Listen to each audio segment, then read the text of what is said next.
ছেলেটার সামনে গেলাম, সামনে যাইয়া ওই ছেলেটার মাথার মধ্যে হাত বুলাইতে লাগলাম। এ বাবা, কেন এমন ভাবে কান্না করো? তোমার কাছে কান্না করার কারণ জানতে চাই।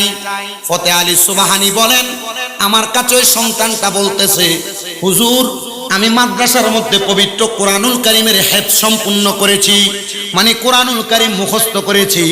আমাকে আজকে মাদ্রাসার মধ্যে দস্তারবন্দি প্রদান করা হবে। ওই ছেলে কান্না করে আর বলে, হুজুর, আমাকে দস্তারবন্দি দেওয়া হবে। সবাইকে বলেছেন যাওয়ার সময় তার আব্বাজানকে সাথে নিয়ে যাওয়ার জন্য। কেন? বলে কারণ হইল তার আব্বাজানকে সাথে নিয়ে সে যখন যাবে তার আব্বাজানকে সেখানে একটা সম্মান দেওয়া হবে। হুজুর, আমি বাড়িতে আসার পরে আমার মা জননীকে বলতে লাগলাম, আমার মা, আমার আব্বাজান কোথায়? আমার আব্বাজানকে আমি আমার সম্মাননাটা প্রদান করতে চাই। আমার মা আমাকে জবাব দিয়েছে, তোমার আব্বাজান তোমার জন্মের পরে দুনিয়া থেকে ইন্তেকাল করেছে, তবে আজকে তোমার আব্বাজানের সবচাইতে একটা খুশির সময়। বলে, মা, কেমন খুশির সময়? তোমার আব্বাজান যখন ইন্তেকাল করবে, আমি মায়ের হাতটার মধ্যে ধরে বলেছে, এগো স্ত্রী, তোমার গর্ভের মধ্যে যে সন্তান আছে, সন্তানের বয়স তোমার গর্ভে মাত্র 6 মাস। আমার সন্তানটা যদি দুনিয়াতে জন্মগ্রহণ করে, তুমি আমার সন্তানটার একটা কোরআনওয়ালা সন্তান বানাইবা, মানে আমার সন্তানটাকে একজন আলেম দ্বীন বানাইবা। এ সন্তান আমি তোমাকে আলেম বানাইতে পারবো কিনা জানি না, তবে আমি তোমাকে অর্ধ আলেমে রূপান্তরিত করলাম, মানে আল্লাহ তাআলা কোরআনুল কারীম মুখস্থ করা পর্যন্ত সুযোগ দিলাম। আজকে যদি তোমার বাবাজান বেঁচে থাকতো, তাহলে তোমার আব্বার চাইতে খুশি আর কেউ হইতো না। এ বাবা, যাও তুমি তোমার আব্বাজানের কবরটা জিয়ারত করে তারপরে মাদ্রাসার মধ্যে যাও। আমার মায়ের অনুমতি নিয়ে আমি আমার আব্বাজানের কবর জিয়ারত করলাম।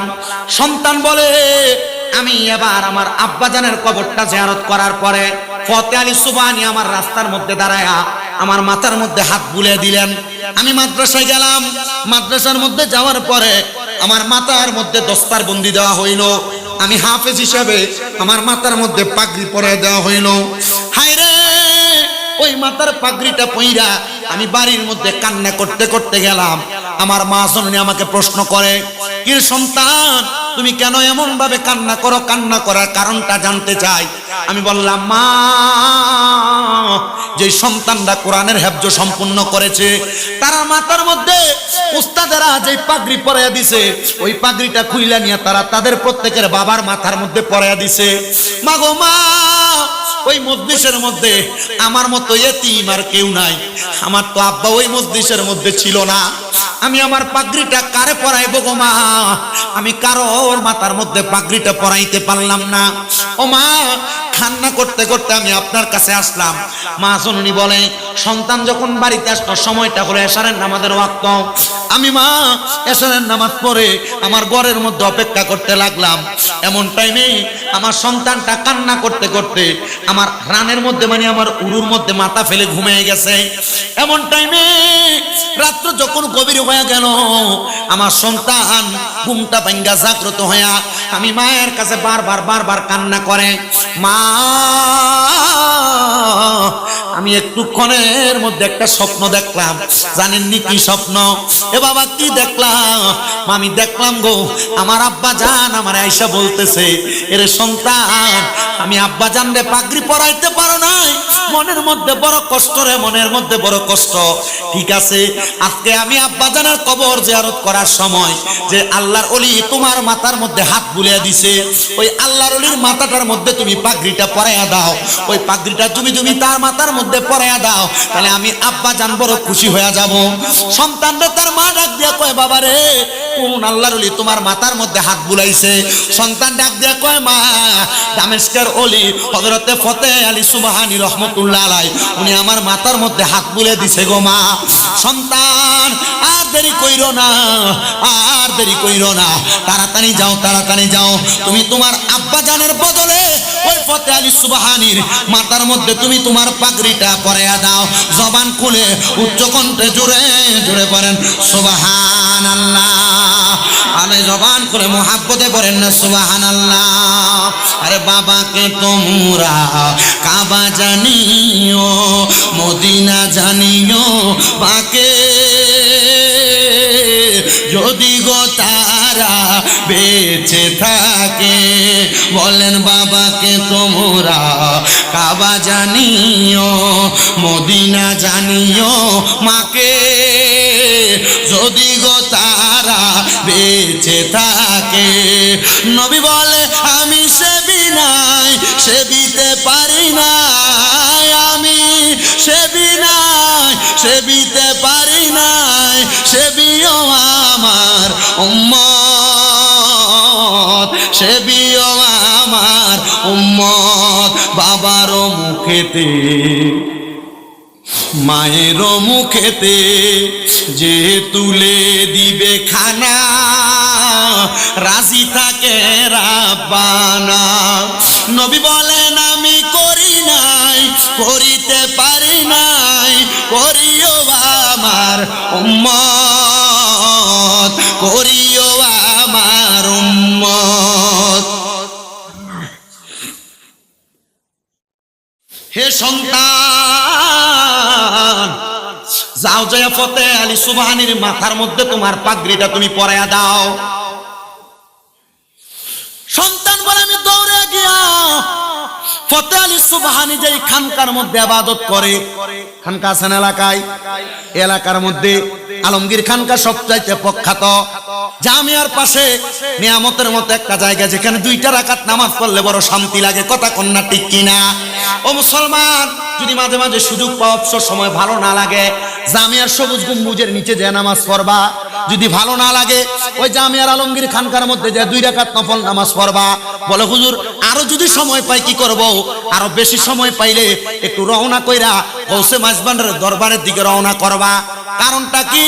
গৌসে মাঝ ভান্ডারেরা বড় ধন নিয়া আল্লাহ তাআলার পক্ষ থেকে নিয়ামত পায়া তারা মাঝ ভান্ডারে বসে আছে, তোমাদেরকে দেওয়ার জন্য তারা অপেক্ষা করতেছে, কিন্তু তুমি চাওয়ার মতো চাইতে পারতেছো না। ওই খানকাগুলার মাধ্যমে গৌসে মাঝ ভান্ডারি বলেন, আর আওলাদ রাসূল তৈয়ব শাহ তহের শাহ রহমতুল্লাহ, তহের শাহ তৈয়ব শাহ রহমতুল্লাহ আলাইহি বলেন, তারা কিন্তু এভাবে প্রচার প্রসার করে গেছেন। সবচাইতে এই চট্টগ্রামের জমিনের মধ্যে আপনারা যে বড় একটা শ্রেষ্ঠ নিয়ামত পাইলেন, ওই নিয়ামত হইল 12 রবিউল আউয়াল। এত লক্ষ লক্ষ মানুষ চট্টগ্রামের জমিনে আওলাদ রাসূলের নেতৃত্বে সদারতে এই সুন্দর জশ্নে জুলুসটা করে।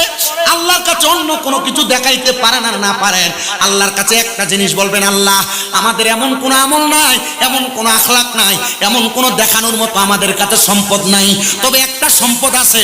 12 রবিউল আউয়ালে আওলাদ রাসূলের সদারতে আমরা জশ্নে জুলুসে জামিয়ার মতো জায়গায়, জামিয়ার মাঠ সহ পুরা চট্টগ্রামের জমিনে আমার নবীজির নারায়ে রিসালাতের স্লোগান দিয়া আহলা ওয়া সাহলান মারহাবান বলে বলে স্বাগতম জানাইছি। আমাদের কাছে এই নিয়ামতটা আছে। আপনারা বলেন এই নিয়ামতের পরিচয় দিলে আমার আল্লাহ তাআলা আমাদেরকে মাফ করতে পারে কি পারে না? তো যেই কথা বলতেছিলাম, আওলাদ রাসূল গাউসুল আজম মাঝ ভান্ডারে আওলাদ রাসূল সহ সায়েন্সের সিরকুটের আওলাদেরা, অন্যান্য পীর মাশায়েখেরা, ওনারা আমাদেরকে খানকার মাধ্যমে বিভিন্ন তরিকতের দাওয়াত প্রদান করেছে। প্রত্যেক আউলিয়া কেরামের কিছু না কিছু খানকা রয়েছে। হযরতে ফতে আলী সুবহানি রহমতুল্লাহ আলাইহি যে খানকার মধ্যে দুনিয়া ইবাদত করে, ওই ছেলেটা গভীর রজনীতে হযরতে ফতে আলী সুবহানির দরজার মধ্যে যায় সালাম দেয়, আসসালামু আলাইকুম ওয়া রাহমাতুল্লাহ। সালাম দিছেন, ফতে আলী সুবহানি জবাব দেন। ছেলে বলে 2 বার সালাম দিলাম, জবাব দেয় না। 3 বার সালাম দিলাম, জবাব দেয় না। অনেকক্ষণ অপেক্ষা কইরা আমি ওনার ঘরের মধ্যে প্রবেশ করলাম, যা দেখলাম ফতে আলী সুবহানি নামাজের সিজদার মধ্যে পড়ে আছে। হায় রে, আমি ওনাকে নামাজের সিজদা থেকে ওঠার পরে আমি আমার মাথার পাগড়িটা খুইলা আমি ওনার মাথার মধ্যে পরাইয়া দিলাম। হুজুর জিজ্ঞাসা করে, বাবা এটা কি সেই পাগড়ি যেই পাগড়ি কোরআনে হাফেজ হওয়ার পর তোমাকে দেওয়া হয়েছে? ছেলে বলে, হ্যাঁ এটা সেই পাগড়ি যেটা আমি কোরআনে হাফেজ হওয়ার পর আমার মাথায় তুলে দেওয়া হয়েছে। এ বাবা, আমার মাথায় কেন দিলা? এই পাগড়ি তুমি চাইলে তো তোমার বাবার মাথায় দিতে পারতাম। সন্তান বলে, হুজুর আমি ঘুমের ঘরে স্বপ্ন দেখেছি, আমার আব্বা জান আমাকে বলতেছে আপনি আল্লাহর ওলির মাথার মধ্যে পাগড়িটা যদি আমি পরাইয়া দিতে পারি, আমার আব্বা জানের কলিজার মধ্যে শান্তি লাগবে, এই জন্য আমি আপনার মাথার মধ্যে পরাইয়া দিলাম। সন্তান বলে, আমি পরাইয়া দিয়া বাড়ির মধ্যে গেলাম, আমার মাকে বললাম, মা আমি আমার আব্বার দায়িত্বটা ওই আলেমের সাথে আমি পালন করেছি। মা বললেন বাবা সুন্দর মতো ঘুমাও। সন্তান বলে এরপরে একটানা 7 দিন পর্যন্ত আমি আমার ঘুমের ঘরে স্বপ্নে আমার আব্বাজানকে দেখার জন্য চেষ্টা করতে লাগলাম, কিন্তু আমি আমার আব্বাজানকে স্বপ্ন দেখি নাই। আমি যখন দেখলাম না, আমার মাকে বললাম মা আমি তো আমার আব্বাজানকে আর দেখি না। মনে রাখবেন, কেউ যদি কারোর মাকে, কারোর বাবাকে, দাদা দাদি, আত্মীয় স্বজন কাউকে স্বপ্ন দেখেন, আপনার কাছে খাবার চায়, অথবা আপনি যে কোনো সূরাতে তাদেরকে স্বপ্ন দেখলেন, আল্লামা ইবনে সিরিনের স্বপ্নের তাবিরের কিতাব বলতেছে কোন কবরবাসী যদি কবরের মধ্যে কষ্টে থাকে, তাহলে ওই কবরের মধ্যে কষ্টে থাইকা সন্তানদেরকে, আওলাদদেরকে দেখা দেয়। কারণ কি দেখা দেওয়ার কারণ হইল, কারণ দেখা দিয়া ওই সন্তানের কাছে, আত্মীয়র কাছে দোয়া চায়। আপনি যদি কাউকে স্বপ্ন দেখেন তাহলে মনে করবেন সে কবরে কোনো অসুস্থতা, কোনো বিপদে, যে কোনো মুসিবতে আছে, আপনার কাছে দোয়া কামনা করার জন্য সে আপনাকে দেখা দিয়েছে। তখন আপনি তার জন্য একটু তাড়াতাড়ি দোয়া করে ফেলবেন। তাড়াতাড়ি কি করে ফেলবেন? দোয়া করে ফেলবেন। এটা মনে থাকবে তো ইনশাআল্লাহ। ছেলে বলে আমি আমার আব্বাজানকে 7 দিন পর্যন্ত একবারও আর স্বপ্ন দেখলাম না। তার মানে আমার আব্বাজান আমার যে কোনো পথ বাতলায় দেওয়ার জন্য এই স্বপ্নটা আমারে দেখাইছেন। ও মা, আমি আমার আব্বাজানকে আরেকবার স্বপ্ন দেখতে চাই। এই পাগড়ি যে আমি উলামায়ে কেরাম ফতে আলী সুবহানির মাথায় পরাইলাম, আমার আব্বাজান কত খুশি হয়েছে আমি দেখার জন্য। মা বলে যে আল্লাহর ওলির কথা তোমার বাবা তোমারে ঘুমের ঘরে স্বপ্নে বলেছে, তুমি ওনার কাছে যাইয়া বলো তুমি তোমার আব্বাজানকে দেখতে চাও। এবার বলেন আল্লাহর ওলিরা চাইলে দেখাইতে পারে। জোরে বলেন পারে কি পারে না? তবে আপনি ওই অলির কাছে সেই নজরে যাওয়া লাগবে। আপনি তো আল্লাহর ওলির দরবারে যান, কোন রকম যান, কোন রকম আসেন, সময় দেওয়ার সুযোগ আপনার নাই। আউলিয়া কেরামের নেক নজর, সোহবত এবং তাদের রুহানিয়ত পাওয়ার জন্য তাদেরকে সময় দেওয়া লাগবে। আপনি কোন রকম আসেন আর যান, ঠিক না? ওরে চাইলে কেহ পীরের বস্তু নাহি নিতে পারে, আবার উপযুক্ত হইলে রে দয়াল টান দিয়ানে কাছের তারে, টান দিয়ানে কাছে, আবার জোর করিয়া দিবে তুরে ববের যত প্রেম জ্বালা। কেউ বুঝিতে পারে না রে ওলি আল্লাহর খেলা, আরে পীর মুর্শিদের খেলা। কথা কন্যা ঠিক কি? আর মোহাব্বতে কন্যা ঠিক কিনা? ওরে 36 বছরে কারোর কেনাগি ফুটে না, আবার 6 মাসেরও কালের দয়াল পাইতে 16 আনার দয়াল পাইতে 16 আনা। দয়াল জোর করিয়া দিবে তুরে ববের যত প্রেম জ্বালা। কেউ বুঝিতে পারে না রে ওলি আল্লাহর খেলা, আরে পীর মুর্শিদের খেলা। একটা জবানও বন্ধ রাখবেন না, জবানটা ছেড়ে দিয়ে জোরে জোরে পড়ে নিয়া বলি আল্লাহ। বন্ধুরা রে আমার, ওই মা বলে যে অলিরে পাগড়ি পরাইছ ওনার কাছে যাও, উনি তোমাকে তোমার আব্বাকে দেখার ব্যবস্থা করে দিবে। ওই ছেলে দৌড়াইতে দৌড়াইতে আল্লাহর ওলি ফতে আলী সুবহানির সামনে যাইয়া হাতটা বাড়াইয়া বলে হুজুর আমি আমার আব্বাকে তো আর দেখি নাই, আমি আমার আব্বাকে দেখতে চাই, হুজুর আপনি আমার আব্বারে দেখান। কি বিপদে ফেলাইলো আমারে, আমি কেমনে দেখাবো বেটা? সব দেখানোর মালিক তো আল্লাহ। হ্যাঁ আল্লাহ, কিন্তু আল্লাহ কিছু কিছু ক্ষমতা কাউকে দিয়ে, কথা কয় না, দিয়ে মারহাবা কয় না তো। আল্লাহ আমাদেরকে খাওয়ায় না, খাওয়ায় না। সামনে বাদ, পিছনে হাত বাঁধা, আল্লাহ খাওয়াইবো? তার মানে আল্লাহ কি দিয়ে করায়? কথা বলেন, হাত দিয়ে কবতা কইলে কি ওসিলা, ওসিলার মাধ্যমে আল্লাহ সুন্দর করে করায়। ও মুসলমান মনোযোগ দেন, আল্লাহর ওলি বলতেছে আমি কিভাবে করাইবো বেটা আমি তো জানি না, তবে আমার কাছে দেখার মতো একটা রাস্তা আছে। হুজুর কি রাস্তা? ওয়া মিনাল লাইলি ফাতাহাজ্জাদ বিহি নাফিলাতান লাকা আসা আইয়াবআসাকা রাব্বুকা মাকামান মাহমুদা। জবান খুলে জুড়ে বলেন আল্লাহু আকবার। বন্ধুরা রে আমার, ও নবীর উম্মতের দলেরা, হুজ্জাতুল্লাহিল আলামিন কিতাবের মধ্যে ঘটনাটা সুন্দর করে উল্লেখ করা। উনি বলেন আমি বললাম তুমি তাহাজ্জুদের নামাজ পড়ো, আমার আল্লাহ তাআলার পেয়ারা হাবিব বলেছে তাহাজ্জুদের নামাজের মাধ্যমে কেউ যদি আমার আল্লাহ তাআলার কাছে কোনো কিছু চায়, আমার আল্লাহ তাআলা তার আশাটা পূরণ করে। অনেকে বিদেশ যাইতে পারেন না, তাহাজ্জুদ পড়বেন আল্লাহ তাআলা বিদেশ যাওয়া কনফার্ম করে দিবে। অনেকের চাকরি হয় না, ব্যবসা বাণিজ্য বরকত হয় না, তাহাজ্জুদ পড়বেন আমার আল্লাহ তাআলা বরকত দান করে দিবেন। অনেকে আছেন এখানের মধ্যে আপনার স্ত্রীর গর্ভে গর্ভের মধ্যে সন্তান হয় না, পর্দার অন্তরালে অনেক মা বোনেরা বয়ান শুনতেছেন, আপনাদের গর্ভের মধ্যে সন্তান হয় না, আমি বলবো তাহাজ্জুদের নামাজ পড়বেন, দেখবেন আল্লাহ তাআলা আপনার গর্ভের মধ্যে সন্তান দান করে দিবে। ওই ছেলে বলে আল্লাহর ওলি আমারে আদেশ করলো, বাবা যদি তুমি তোমার আব্বা জানকে দেখতে চাও তুমি তাহাজ্জুদের নামাজ পড়ো। ওই ছেলে বলে আমি হুজুরের কথা মোতাবেক 2 করে 4 রাকাত তাহাজ্জুদের নামাজ পড়লাম, 3 4 12 রাকাত তাহাজ্জুদের নামাজ পড়লাম। আমি এবার নামাজের সিজদার মধ্যে গেলাম, আমি সিজদার মধ্যে স্বপ্ন দেখি কে জানি একজন আমার ঘুমের ঘরে স্বপ্নের মধ্যে আইসা আমার মাথার মধ্যে হাত বুলাইতেছে। আমি জিজ্ঞাসা করলাম কে? আমার বলতেছে বাবা আমি হইলাম তোমার আব্বা জান। ও আব্বা, আল্লাহ তাআলা আপনার সঙ্গে কেমন আচরণ করতেছে, কবরে কেমন রাখছে। আমি আপনার কথা মোতাবেক ওই ফতে আলী সুবহানির মাথার মধ্যে পাগড়ি পরাইছি। আল্লাহ আপনি আব্বারে কবরের মধ্যে কেমন রাখছে? ছেলে বলে আমার আব্বা আমি সন্তানকে পইরা পইরা শোনাইতেছে। নবীজি বলছে দুনিয়াতে কোন সন্তানকে যদি তার মা বাবা আল্লাহর কোরআন শিখায়, আল্লাহর কোরআন সিনার মধ্যে দিয়া দেয়, তাহলে সন্তানের মা বাবাকে আমার আল্লাহ তাআলা জান্নাতের মুকুট কবরের হাড় মধ্যে পরাইবেন। কিসের মুকুট? সন্তানকে কি পরাইলে? হ্যাঁ বুঝছেন তো? এই সন্তান আমার আল্লাহ তাআলা আমি আব্বার কবরের মধ্যে জান্নাতের মুকুট পরাইছে। আব্বা আপনারা জান্নাতের মুকুট পরাইলো, তাইলে বোঝা গেল আমি সন্তানের দুনিয়াতে হাফেজে কোরআন হওয়া বৃথা যায় নাই। কিন্তু এখানে অনেক সন্তান বসছেন, আমি যে বলছি বাড়িতে যে বাবা মার কাছে মাপ চাইতে, আপনার বাবা যান অন্ধকার কবরে, আপনি চিন্তা করতেছেন হুজুর যাদের বাড়িতে বাবা আছে তারা বাড়িতে যাইয়া বাবার পায়ে ধরে মাপ চাইবো, আমার তো আব্বা নাই, আমি কার পায়ে ধরে মাপ চাইবো? হে সন্তান, যাদের বাড়িতে মা আছে তারা বাড়িতে যাইয়া মার পায়ে ধরে মাপ চাইবো। তোমার তো মা নাই, তুমি কার পায়ে ছুঁয়া মাপ চাইবা? হে সন্তানের দল, ওই সন্তান তো আল্লাহ তাআলার কোরআন শিখা আম্মা আব্বার কবরের মধ্যে জান্নাতি একটা মুকুটের ব্যবস্থা করছে।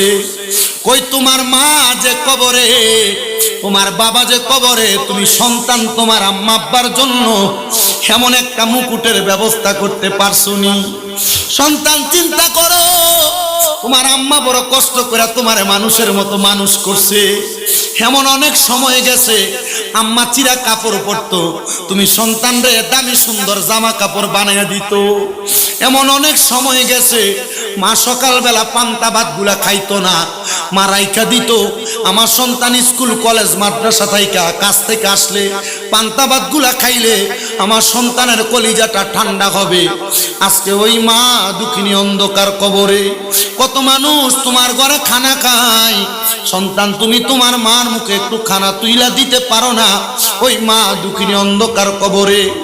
আগে তুমি বাড়িতে একটু দেরিতে যাইলে মা জননী তোমার জন্য দরজাতে বইসা থাকতো, এখন তুমি দেরিতে বাড়িতে গেলে তোমার স্ত্রী তার মতো করে ঘুমায়, মা বাতগুলা নিয়ে বইসা থাকতো, কিন্তু তোমার স্ত্রী বাত বাইরা দিয়া নিজের মতো করে ঘুমায়। তোমার মা দুঃখিনী আজকে অন্ধকার কবরে। ওরে 3.5 হাত গর্তে ফেলে কেমন করে আইলা চলে, তোমার বাড়ি আইতে দেরি হইলে যে মা ঘুমাইতো না, ওই কবর দেশে মায়ের পাশে একটু রইলি না রে, কবর দেশের খবর লইলি না। এ সন্তান একটু পরে আখিরি মুনাজাত হবে। কে বসছো তোমার মা নাই, কে বসছো তোমার বাবা নাই? পর্দার অন্তরালে অনেক মা বোনেরা হয়তো বা মার কথা বাবার কথা মনে করে করে কান্দে। এ মা বোনেরা, বাবারা, মা বাপ যদি কবরে থাকে কান্না কইরা কইরা মুনাজাতের মাধ্যমে দোয়া করবা আল্লাহ যেন মা বাবার কবর জান্নাতের বাগান বানিয়ে দেয়। ওই সন্তান যেমন ভাবে আব্বার কবরটারে কোরআন তেলাওয়াতের মাধ্যমে সুন্দর জান্নাতের বাগান, সুন্দর জান্নাতের পাগড়ি পুকুট পরাইছে আব্বারে, আল্লাহ তাআলা যেন আমরা সন্তান আজকের এই রৌফাবাদের মাহফিলে বসার কারণে, রৌফাবাদ যুব কল্যাণ সংগঠন এই মাহফিলের উসিলায় আল্লাহ যেন আমাদের প্রত্যেকের আম্মা আব্বা যাদের কবরে, আম্মা আব্বার কবর নাজাতের ফয়সালা করে, যাদের মা বাবা বেঁচে আছে আম্মা আব্বার হায়াতে বরকত দান করে, যাদের আম্মা আব্বা অসুস্থ আম্মা আব্বাকে শিফা দান করে, রাহমাতুল লিল আলামিন নবীর উসিলায় আম্মা আব্বার মনের নেক নেক আশাগুলো পূরণ করে। রহমত বরকত নিয়ে আসলেন নবী এই দরাতে, আসুন সবাই তাজিমে সালাম দেই ওই নবীকে, ইয়া নবী